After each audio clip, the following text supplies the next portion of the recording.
How to store bread in the fridge the right way. To properly store bread in the fridge, wrap it tightly in plastic wrap or aluminum foil to prevent moisture loss and then store it in an airtight container to prevent it from absorbing odors.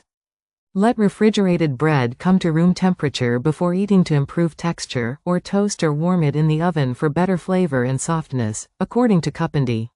Here's a more detailed breakdown. Wrap it tightly.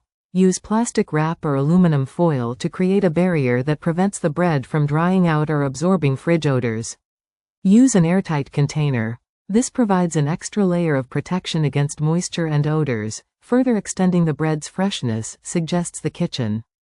Consider the type of bread. Soft breads, like sandwich bread, plastic bags can help maintain their soft texture, but be mindful of moisture buildup that could lead to sogginess or mold.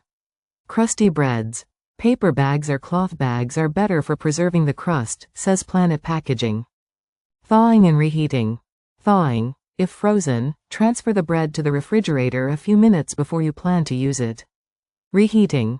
Toasting or warming in the oven can help restore some of the bread's original texture and flavor, according to Cuppindy.